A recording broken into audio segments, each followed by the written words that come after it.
Y la parte que nos toca ver hoy día es el control de congestión. En el tema anterior habíamos llevado lo que era control de flujo. Esta vez vamos a hablar del control de congestión. ¿Cuál es la diferencia entre control de flujo y control de congestión? Control de flujo se da entre dos unidades, entre dos entidades, un emisor y un receptor. El receptor puede frenar el envío del transmisor porque no tiene recursos y puede reanudar el envío cuando ya los tenga. Eso es control de flujo. Lo hemos visto en el HDLC o en el tema anterior. Control de congestión tiene que ver con que una línea está congestionada y el trabajo ahora ya no son de los equipos, es de los enrutadores. Entonces, los enrutadores van a estar a cargo de manejar distintas interfaces y por cada una de las interfaces tiene que ver que fluya adecuadamente la información. Y si se empieza a congestionar, necesitan algún mecanismo que les permita controlar esa congestión. Tenemos una gráfica donde aparece la carga ofrecida en paquetes versus el caudal útil, el flujo de la información. Si se fijan, empieza a haber un crecimiento lineal. Este es el crecimiento lineal y se va a dar hasta que llegue la capacidad de la red. Esta es la capacidad física de la red. Memoria, procesamiento, todo lo que pueda tener nuestros routers tiene una capacidad. Entonces, este crecimiento lineal debería llegar ahí y no salirse, mantenerse en ese rango.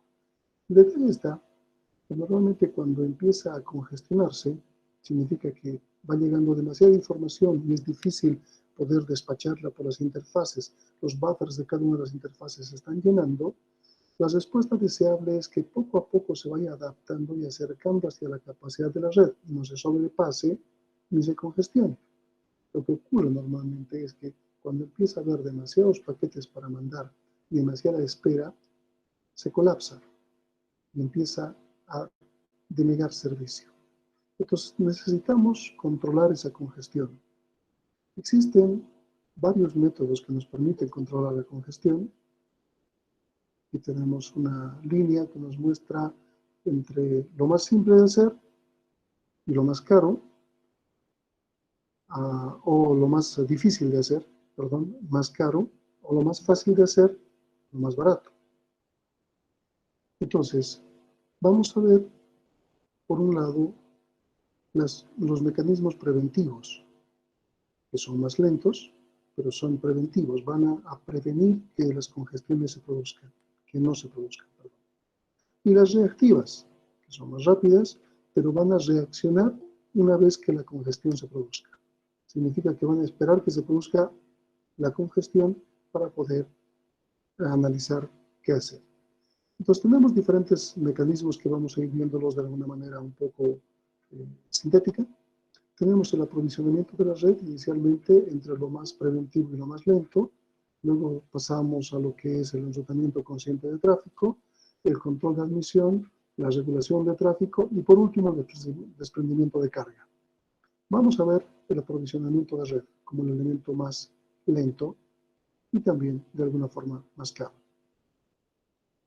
El aprovisionamiento de la red significa hacer un buen diseño de la red, de tal manera que todos los elementos que tengamos como parte de la infraestructura de red puedan soportar una subida alta de tráfico y de alguna manera controlar una congestión. Entonces, esto implica más dinero, implica hacer un análisis cuando se va a implantar una red en el diseño mismo, de cuánto va a ser la carga que va a fluir por estos elementos, esta infraestructura física de red, y de acuerdo a esa previsión del flujo de información, poder hacer que cada uno de los enrutadores que sean parte de esta red tengan una cantidad de recursos tal que permite evitar la congestión. Les decía que es más lento, es más caro, normalmente no se hace esto, se instala una configuración de red no tanto estimada en el sentido de la cantidad de información que va a fluir, sino estimada un poco lo que se necesita en ese momento. Pasemos a lo siguiente, enrutamiento consciente de tráfico.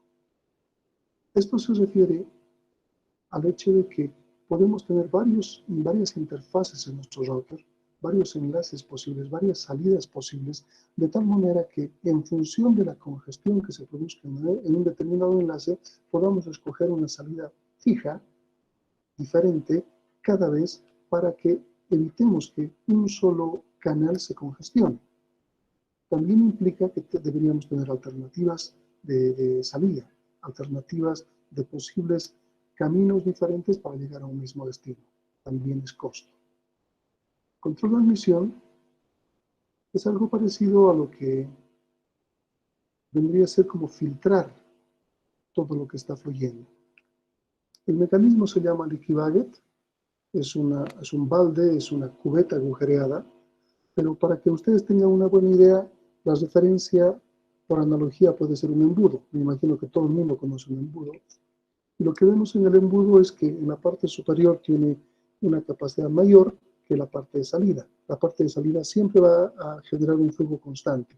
Entonces, no importa cuánto entre arriba de líquido, siempre vamos a tener un caudal fijo en la parte inferior. Ese es el principio de la cubeta agujereada. Ahora, si bien vertimos demasiado líquido hacia arriba, tal que llene, va a empezar a desbordar, obviamente. Pero siempre la salida va a ser constante y controlada. Entonces, esta es una forma de manejar adecuadamente que no se congestionen las líneas. No importa cuánto llegue al router, por un enlace siempre va a salir algo constante. Eso puede ser malo porque podemos ralentizar de alguna manera el enlace del router. Puede existir otra variación de este mecanismo que se llama token bucket, que es una cubeta agujereada que tiene en este caso dos agujeros, un agujero más grande y uno más pequeño. El más pequeño es el que todos usan, el más grande es lo usan aquellos que están beneficiados de alguna forma con crédito. ¿Cómo se logra esto? Que cuando la red va utilizando una serie de enlaces, va discriminando los routers quienes hacen mal o mejor uso de los canales. Va a premiar a aquellos que hacen un buen uso y va a castigar, entre comillas, a aquellos que hacen un mal uso. Entonces, los que hacen un buen uso van a poder utilizar el agujero grande, un canal más amplio, hasta que se acabe su crédito. Y una vez que se acabe su crédito, van a utilizar el agujero pequeño como todo el mundo.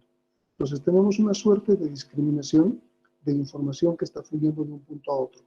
Y esto nos permite manejar de alguna manera una salida constante. Es un buen método frente a los dos anteriores. Veamos el siguiente, que se llama regulación de tráfico. Esto es algo parecido a lo que los oficiales de tránsito hacen en las calles, o lo que los semáforos hacen en las calles. Si no hubiese semáforos en una avenida como la Aerolínea Celaya de Ayacucho, seguramente se provocaría, aparte de accidentes, mucha congestión vehicular. Nos estamos haciendo una analogía. Si pusiésemos los semáforos, la congestión se reduciría. Claro que hay algunos conductores que no respetan semáforos. Si colocamos oficiales de tránsito, tal vez haría que de alguna forma se fuerce más ese control de congestión. Entonces, ¿cuáles son los elementos que podemos utilizar como agentes reguladores? Tenemos por un lado paquetes reguladores. ¿Qué implica esto? Que una vez que la red se está congestionando, podemos mandar paquetes indicando que la red se está congestionando a los emisores de la información para que estos controlen la transmisión. ¿Cuál es el problema? Estamos como queriendo arreglar la congestión vehicular colocando carros, colocando patrulleros. Si bien los patrulleros van a significar que algo está mal y hay algún inconveniente en el tráfico, de alguna manera también están incidiendo en la congestión, están aumentando la congestión. Entonces, no es una buena medida. Tenemos otra que significa la notificación explícita de congestión. Y esta se refiere a que vamos a utilizar un flag, un bit, dentro de la cabecera de transporte, la del otro tema, que mandamos a los emisores o a los receptores para decir la red se está congestionando. Entonces, los routers ya al recibir este flag, que es una notificación explícita de congestión, lo que hacen es controlar sus envíos de alguna forma. Esto es diferente. En este caso, no estamos colocando más carga a la información del router para generar mayor congestión, sino que estamos aprovechando los mensajes que van y vienen para notificar a los receptores o transmisores que se está produciendo mucha congestión y que ellos deben evitar mandar demasiado. El otro elemento es la contrapresión de salto por salto, y esto tiene que ver con que, de alguna manera, el paquete regulador va a ejercer su función en cada salto que da. Va a pasar de un router a otro, y en ese router va a provocar que, de alguna manera, se maneje mejor la congestión, va a evitar que alguna información siga fluyendo. Es como un helicóptero de tránsito que vaya controlando el tráfico calle por calle y vaya mandando oficiales de tránsito para que hagan un mejor trabajo en toda una avenida que está congestionada y no solamente afectar una calle o un cruce de calles. Entonces es una medida bastante interesante, pero también necesita estos paquetes reguladores. Y lo malo de esto es que provocan más congestión a su vez. El último de los métodos, es el desprendimiento de carga. ¿Qué significa? Vamos a ver con un ejemplo. Cisco tiene un mecanismo que se llama RED, detección temprana aleatoria, Random Early Detect. Sin embargo, el método ha nacido como Random Early Discard. A ninguno de los clientes de Cisco le ha gustado saber que sus paquetes randómicamente se descartan. Entonces, le han cambiado la definición del acrónimo, sin embargo, lo que hacen los routers es descartar aleatoriamente paquetes. ¿Cómo evitamos una congestión en una avenida? Es como si tuviésemos, imagínense, un brazo mecánico. Entonces, escogemos aleatoriamente carros y los hacemos desaparecer. Los levantamos y los hacemos desaparecer. Entonces, obviamente van a haber menos carros en la avenida, va a haber menos congestión. Estamos controlando la congestión simplemente descartando paquetes aleatoriamente. Entonces, vamos a esta gráfica y en esta gráfica podemos darnos cuenta que vamos a controlar que este paso sea ideal, esta respuesta. Estamos entrando a este punto, en este punto ya empiezan a haber demasiados paquetes y los empezamos a descartar aleatoriamente. Por lo tanto, los que quedan van a generar una respuesta deseable. ¿Y qué pasa con los que se van, con los que hemos descartado? Simple. Sabemos muy bien que tenemos un mecanismo que si se vence el timeout se vuelve a mandar. Si no tenemos respuesta, se vuelve a mandar. Si tenemos una respuesta negativa, se vuelve a mandar. Entonces tenemos mecanismos que van a permitir que se sigan enviando la información. El emisor no se va a dar cuenta que su paquete ha sido descartado porque randómicamente ha sido elegido en un router. Va a entender que puede que algo ha sucedido y no ha llegado al destino. ¿Entienden? Entonces, este mecanismo es el más utilizado, el más simple, si quieren, porque no implica mucho costo, y cuando se está acercando a cierto umbral, lo único que hace es descartar paquetes aleatoriamente. Entonces, independientemente del método que utilice el router, el más lento preventivo, más caro, o el más rápido reactivo y más barato, los routers van a controlar la congestión. Eso es lo importante. ¿Está bien? Okay. Esa es la última parte teórica del tema de red. Pasemos al elemento un poco más práctico. Internet. La capa de red en Internet. Aquí vamos a distinguir, en esta gráfica, que existe una serie de redes que están encerradas como un dominio, que vendrían a ser algo que se llama sistema autónomo. Un proveedor de Internet es un sistema autónomo. Entel es un sistema autónomo, Viva es un sistema autónomo, Conteco desde hace poco es un sistema autónomo, y estos sistemas autónomos se conectan entre sí y dentro de cada sistema autónomo tiene un montón de clientes. Ahora, podríamos estar en una casa, en esta red doméstica, y conectado mediante algún tipo de cable de fibra óptica ADSL, conectarnos con un router del proveedor de Internet de Conteco o Entel, o Tigo, Viva, lo que sea. En otro lado podríamos tener una empresa o una institución como la universidad, donde tenemos redes LAN, y estas redes LAN están conectadas con un enrutador a través de la UPSI, y la UPSI está conectada punto a punto con otro router de Entel o de Access. Y a través de eso se conecta a la red nacional, que a su vez se conecta a una red internacional, que podría ser Chile, Argentina, Brasil, Perú, como hemos visto cuando hemos hablado de la fibra óptica y las líneas interoceánicas, y estas transatlánticas se van a conectar continentes unos a otros. Entonces, ¿qué estamos formando? Somos parte de una red de redes. ¿Pero qué se están conectando? Como les había dicho inicialmente, routers. Pues tenemos una red de routers y al final tenemos equipos que están conectados a esos routers. Eso conforma lo que viene a ser la capa de red en Internet. ¿Cuál es el pegamento que mantiene unido a todo esto? El protocolo que empezamos a revisar, el protocolo IP. Entonces vamos a empezar a hablar del protocolo IP, que es parte del conjunto de protocolos TCP/IP. No han sido muy creativos los de ARPANET cuando le han puesto un nombre al conjunto de protocolos que estaban creando. Por el otro lado, por ejemplo, había la OSI, Open Systems Interconnection, de la ISO, que tenía un nombre de proyecto bastante interesante. Sin embargo, los de ARPANET han empezado a trabajar y cuando tenían que darle un nombre al conjunto de protocolos, han agarrado el protocolo más significativo de la capa de red y el protocolo más significativo de la capa de transporte, y la conjunción de ambos nombres ha dado pie al protocolo o al conjunto de protocolos TCP/IP. Entonces, en capa de red vamos a empezar a revisar el primero de esos dos protocolos, el protocolo de Internet, IP. Todo el mundo sabe que ahora cuando utiliza su máquina para poder estar en una red local o conectarse al Internet, necesita una dirección IP. Ahora vamos a empezar a desglosar en qué consiste este protocolo IP. Actualmente, por estas redes que conforman el Internet, pueden viajar, en teoría, paquetes de hasta 65.535 bytes. Aunque, por lo general, y ustedes van a hacer una práctica para identificar cuánto se maneja en el país, normalmente no sobrepasan los 1.500 bytes. Es decir, las redes Ethernet manejan 1.500 bytes. Sin embargo, podemos tener redes como Hypercanal que manejan 65.535 bytes. En nuestro país estamos sobre Ethernet. Sin embargo, lo van a comprobar en la práctica. Veamos el protocolo IP. Vamos a hablar del protocolo IP versión 4. ¿Por qué la versión 4? Porque es la que actualmente estamos usando.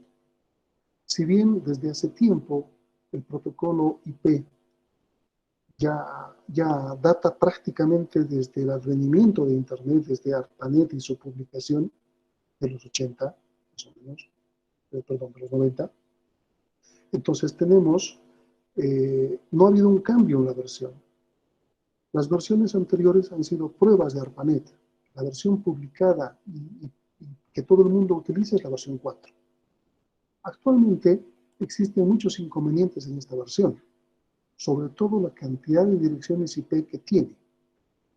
Se debía haber acabado hace una década la cantidad de direcciones. Sin embargo, se han ideado distintos mecanismos, que a veces les llamo trucos, y estos mecanismos han permitido extender la vida de las direcciones actuales. Es la razón por la cual seguimos manejando la versión 4. Sin embargo, ante esta amenaza de extinción de las direcciones, se han creado proyectos a través de la IETF que han permitido generar una versión diferente del protocolo IP, la versión 6, IPv6, y es la que vamos a ver al final del tema. Pero lo vamos a ver como elementos diferenciadores del IPv4. Como IPv4 es la que se utiliza actualmente en el mundo todavía, vamos a ahondar en la versión 4. El protocolo IPv4 tiene que ver con algo que se llama datagrama, para hacer una relación con el tema anterior. En la capa de enlace, a ese algo le hemos llamado trama. Ese conjunto de información era una trama. Es por eso que se habían creado mecanismos de framing o entramado, mecanismos de detección de errores dentro de la trama.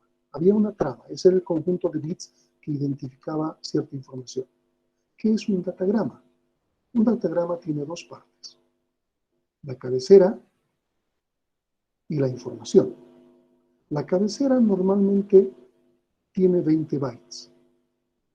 ¿Qué es la información que está debajo de la cabecera? La trama de la capa anterior.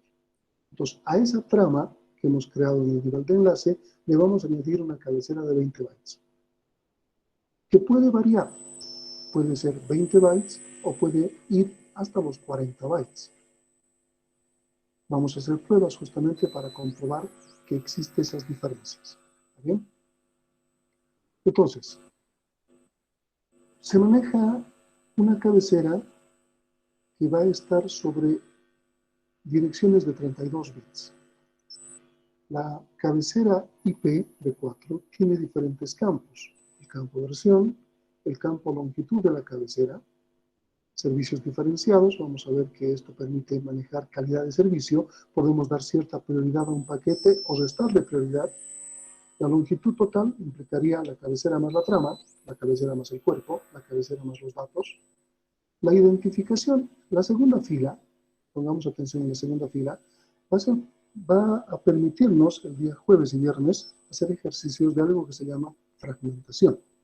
Hoy día solo vamos a ver la cabecera con los elementos más importantes, pero la fragmentación nos va a permitir mostrar que existe un mecanismo de cálculo para que cuando un paquete de tamaño X viaje de un punto a otro y esté pasando por algún enrutador que tenga una capacidad menor, este paquete se divida, se fragmente. Y así en su camino puede fragmentarse muchas veces. Cuando llegue al destino, este paquete tiene que reensamblarse. Entonces le van a llegar un montón de piezas del rompecabezas. El receptor necesita tener la forma, el mecanismo, el instrumento que le permita rearmar ese rompecabezas y volver a tener el paquete original. Entonces esta fila, donde está la identificación de la cabecera, el flag DOM fragment, el flag more fragment y el campo offset, esos 4 elementos van a permitirnos a nosotros jugar con la fragmentación, saber cómo se fragmenta o cómo se reensambla. Luego tenemos el tiempo de vida. El tiempo de vida tiene algo anecdótico. El tiempo de vida ha sido creado, obviamente, para que cuando el paquete fluya en el Internet, ese tiempo de vida le permita mantenerse en el Internet dando vueltas un determinado tiempo, nada más, y que luego de eso se extinga. Si ustedes recuerdan la simulación que hemos hecho del algoritmo de inundación, yo les he mostrado con 5 saltos, con 10 saltos y luego infinitos saltos. Y cuando hemos trabajado con infinitos saltos, esa red se ha empezado a degradar, se ha empezado a ralentizar y al final se podía colgar toda la red. Entonces, para evitar eso, les había dicho que había que controlar la cantidad de saltos que podía manejarse en un paquete y de esa manera el paquete no estaba de por vida dando vueltas. ¿De dónde surge esta necesidad de ponerle algo fijo? De algo que se llama el ping de la muerte. Ha sido un ataque a los principios del Internet donde ha hecho caer el Internet. Y el ping de la muerte implicaba hacer un ping en broadcast a todo el mundo y sin tener tiempo de vida. Entonces ese paquete se ha ido multiplicando por cada router que ha pasado, era algo parecido al algoritmo de la inundación, pero ha colapsado el Internet.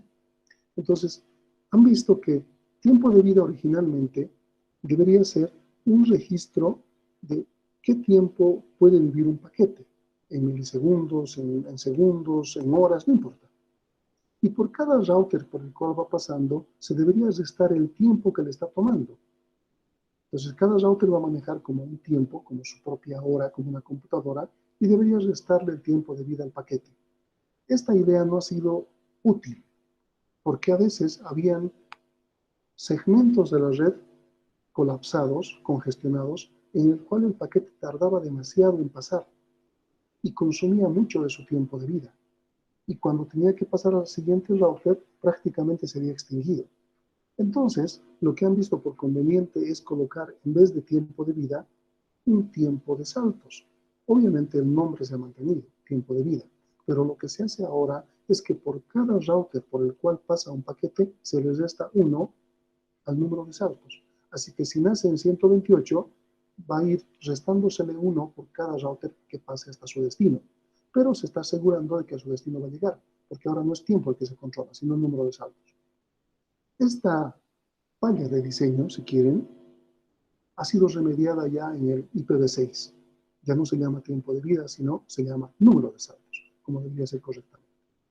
El protocolo es un campo que permite enlazar Por debajo tenemos la trama, por encima la cabecera IP, y por encima tenemos una cabecera que puede ser de transporte o puede ser también de red. Este campo protocolo enlaza la cabecera de red con la cabecera superior, de tal manera que a través de este campo el servicio se pueda brindar. Entonces es importante este campo para enlazar a la cabecera superior. Vamos a ver que este campo, por ejemplo, en la versión IPv6 desapareció y en vez de protocolo se llama siguiente cabecera, como una forma de enlazar a la siguiente cabecera. El checksum que tenemos aquí verifica solamente la cabecera. ¿Y por qué solamente verifica la cabecera? ¿Por qué no debería verificar todo el datagrama? Porque si ustedes recuerdan, les había mencionado que el datagrama está compuesto de una cabecera y la trama. Y la trama, si han estudiado para el examen, han tenido que hacerlo porque había varias preguntas al respecto, tiene su propia forma de verificar que no hay error, que está hecho a nivel de hardware, ¿se acuerdan? Entonces, ¿qué es lo que estamos aumentando a esa trama que ya está aprobada? Simplemente la cabecera, así que necesitamos verificar solo la cabecera. Luego tenemos la dirección de origen y la dirección de destino. ¿A qué nos referimos con dirección de origen y dirección de destino? Nos referimos a las direcciones IP, que son de 32 bits, y que teníamos la dirección IP origen y dirección IP destino. Veamos estos campos en Wireshark. Voy a compartir un momentito.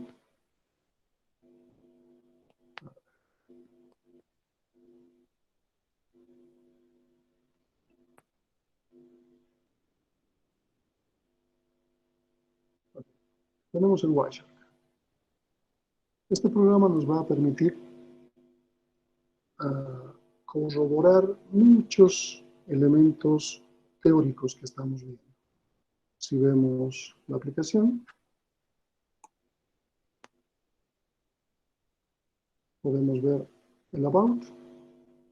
Este programa ha cambiado de nombre hace unos años, ya ni siquiera recuerdo cómo se llamaba, pero nos permite capturar todos los paquetes que pasan por una red. Wireshark hay para Linux, para Windows, para Mac, así que no hay problema, es libre, no necesitan craquear ni nada, pero lo vamos a utilizar para nuestras prácticas. ¿Está bien? Entonces, Wireshark nos permite capturar todos los paquetes que fluyen. La única forma de hacerlo es que en red, por ejemplo, empiezo a capturar. Fíjense que está grabando. Todo lo que estoy pasando en este momento utilizando está capturándolo. Y luego puedo identificar qué cosas he hecho dentro de eso. De momento tengo algunas cosas abiertas. Voy a poner, por ejemplo, no sé, voy a pasar algo como la lista.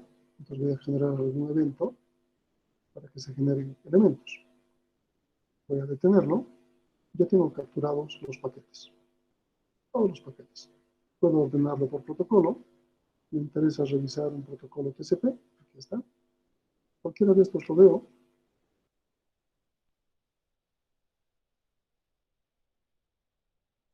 Estamos fragmentando.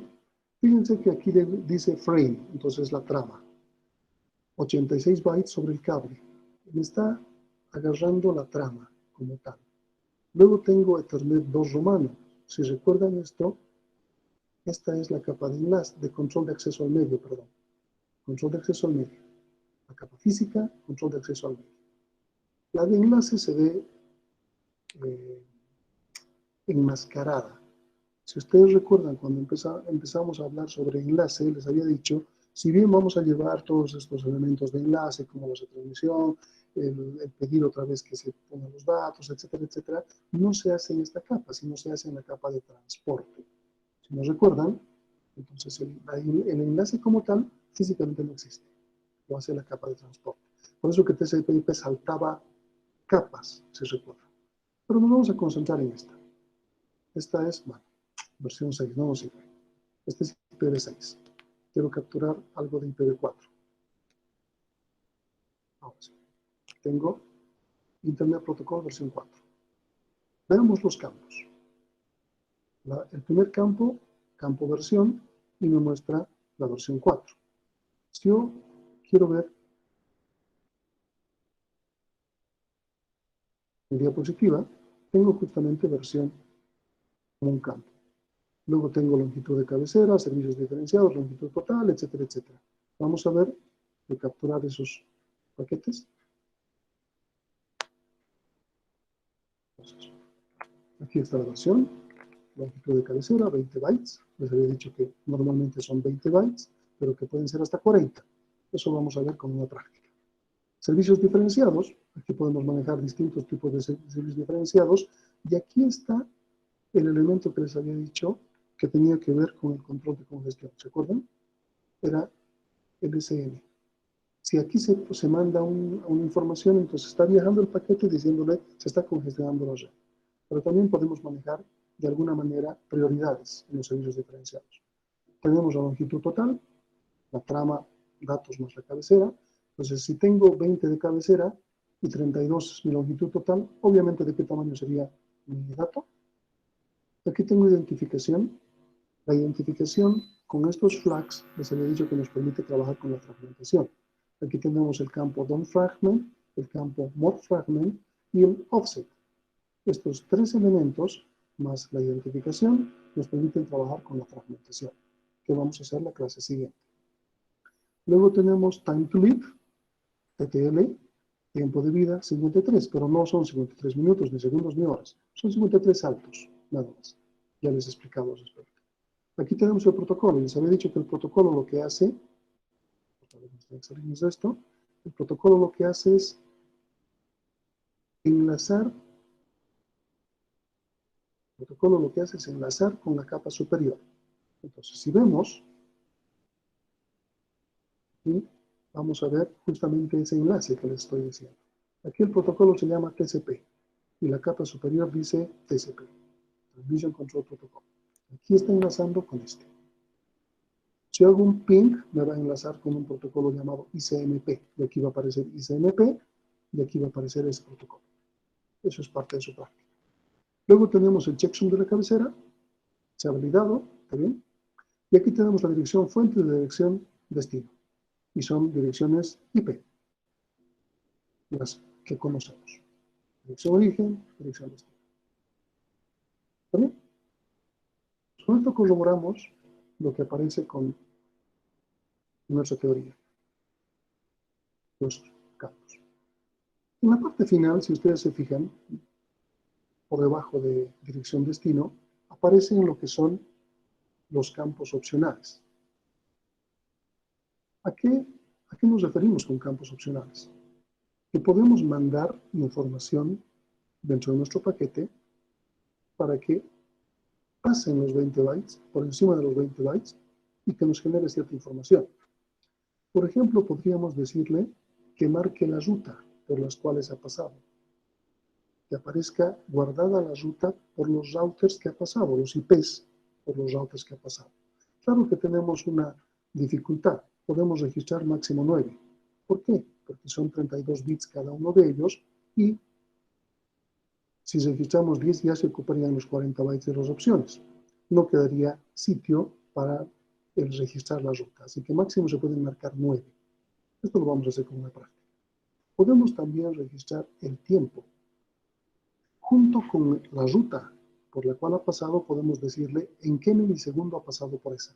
Entonces, si hacemos un ping, por ejemplo, a microsoft.com, podemos darnos cuenta desde nuestra casa por qué router se está pasando. Seguramente identificaremos Entel, Axe, Comteco, algo del proveedor que tengamos, y luego podemos identificar tal vez uno de Chile, uno de Brasil, uno de Estados Unidos, hasta que llegue al servidor de Microsoft que nos responda. Pero ¿para qué nos serviría? Podemos decirle cuánto está tardando para saltar de router a router. Entonces podríamos darnos cuenta que, por ejemplo, la ruta que ha escogido con Brasil es más rápida que la de Chile o es más rápida que la de Argentina. Podríamos empezar a hacer estadística. Claro que a nosotros como usuarios finales no nos va a servir esto, pero esto es un servicio que sí podría servir para los proveedores de Internet, para verificar distintas rutas y los tiempos que está tomando viajar a los paquetes. Sin embargo, vamos a probar esta opción, vamos a probarla cuando utilicemos nosotros el comando ping. El comando ping tiene una serie de opciones. Por ejemplo, si colocamos "-s", nos registra el tiempo. Si colocamos "-r", nos registra las rutas. Y así vamos a ir viendo que colocando distintos parámetros con el comando ping podemos habilitar estas opciones. ¿Está bien? Ok, entonces, para terminar esta parte, voy a mostrarles la práctica. La práctica está publicada y que consiste justamente en probar el comando ping. Pruebas ping, así se llama el archivo. Ustedes tienen que hacer la prueba, pero no al mismo servidor que yo estoy haciendo. Pueden hacer lo que ustedes quieran. Veamos. Lo que tienen que hacer es utilizar comando ping en línea de consola, no importa si lo hacen desde una Mac, de un Linux, lo que sea, pero necesitan utilizar el otro programa, Wireshark. ¿Por qué? Porque vamos a corroborar cosas. Entonces, hacemos un ping-r, un número, le he puesto 5 y aquí le he puesto 9. Ustedes recuerdan de la teoría, lo máximo que puedo registrar son 9 rutas. Pero prueben, coloquen 10, coloquen 11 y van a ver lo que les sale. Aquí le estoy dando un ping de rutas a intel.com.bo. Entonces me muestra, estoy partiendo de esta, he saltado a esta otra, y luego puedo identificar quién es quién, fácilmente. El detalle está que estoy marcando las rutas. ¿Está bien? Significa que estoy añadiendo campos opcionales. Entonces, para corroborar que esto está de esta forma, Intel es la 136.114.10.133 y mi máquina seguramente va a tener un IP. Entonces, para corroborar, tengo que mostrar el Wireshark. ¿Está bien? Voy a buscar un protocolo que se llama ICMP. Y no lo tengo porque no he hecho pings, pero voy a cargar algún otro para poder mostrarles.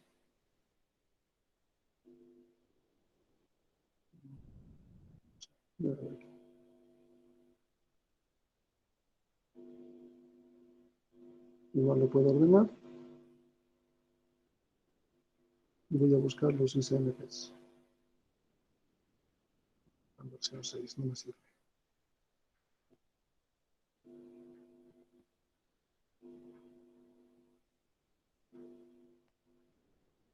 Ahora sí, ICMPs, a montón.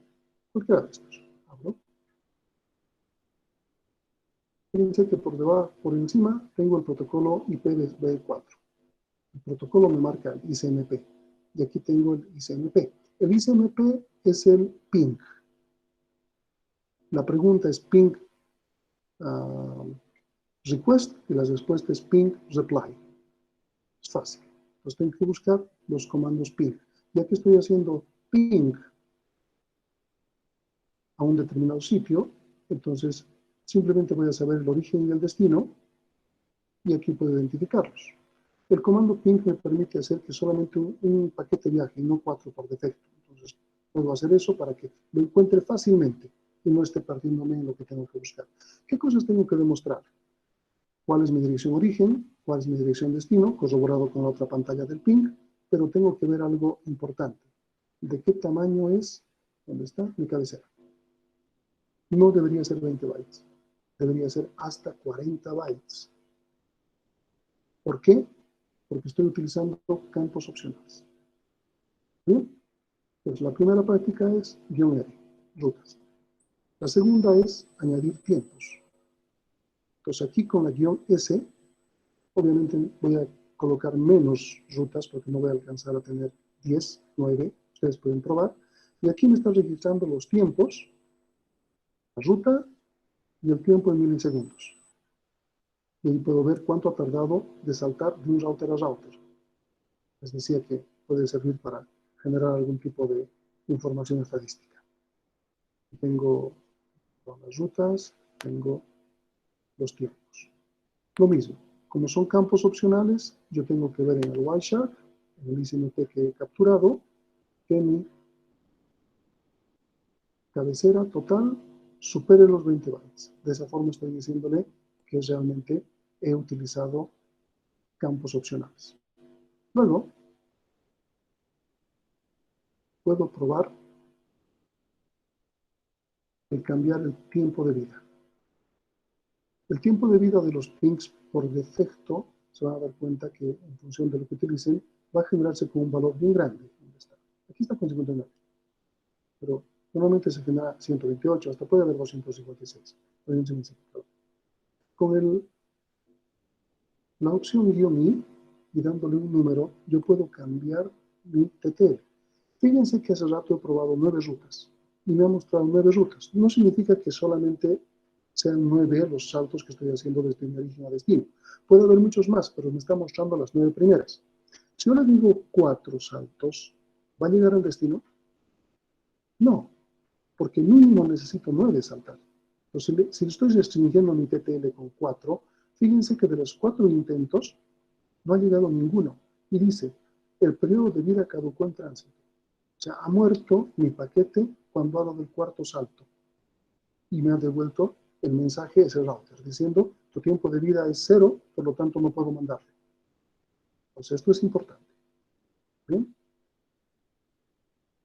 Este es un elemento que vamos a verlo suelto, ya no va a ser práctica, pueden intentarlo, pero ya no va a ser práctica porque va a ser la siguiente clase cuando hablemos de fragmentación. Les voy a explicar ahora. Tipo de servicio. Dependiendo del sistema operativo, esta opción puede ya estar obsoleta. Pero con esto lo que hacíamos, entre comillas hacíamos, era cambiar la prioridad al paquete. Si yo le daba 2.55, me estaba asegurando que mis 4 intentos llegaban. Si le daba 1, de los 4, 1 ha llegado. Fíjense cómo he cambiado la prioridad y he logrado que mi información llegue correctamente o no llegue. ¿Sí? Eso es toda la práctica y les explico sobre esto. Yo les he mostrado que existe flags. Aquí tenemos el ID y tenemos los flags. Uno de los flags dice don't fragment. Don't fragment, si está en 1, significa que no se puede fragmentar. Que aunque se necesite fragmentar, no se lo va a hacer. Entonces, si le mandamos 1 aquí, se lo puede hacer con esta opción, -F. -F le está diciendo don't fragment. Y -L le da la longitud del paquete. ¿Se acuerdan que les he dicho que puede ser hasta 65.565? Sin embargo, solamente utilizamos alrededor de 1.500. Entonces, ustedes pueden jugar con esta información. Esto es una forma de saber de qué tamaño son los paquetes que viajan en Bolivia. Los puedo probar. Le coloco ping-L 65.535, luego -F, algún sitio. Estoy mandando un paquete muy grande, les digo que no fragmente. Entonces va a llegar en algún lugar donde no va a poder pasar, tal vez al principio o tal vez al final. Y me va a decir, es necesario fragmentar, pero se ha especificado don't fragment. Entonces puedo cambiarle en potencias de 2 y le puedo decir 32.000, por ejemplo. O le puedo decir 16.000, le puedo decir 8.000, 4.000, 1.000. Con 1.000 pasa. Puedo probar con 2.000, no pasa. Entonces, puedo ir identificando de qué tamaño es el paquete que maneja mi red. Simplemente cambiando el valor aquí, hasta que logre pasar, sin dividirse. Porque si no coloco esto, este tamaño va a pasar, pero se va a dividir en el camino. Y no voy a saber nada. Yo quiero saber de qué tamaño es el MTU, se llama, unidad de transferencia máxima de mi red.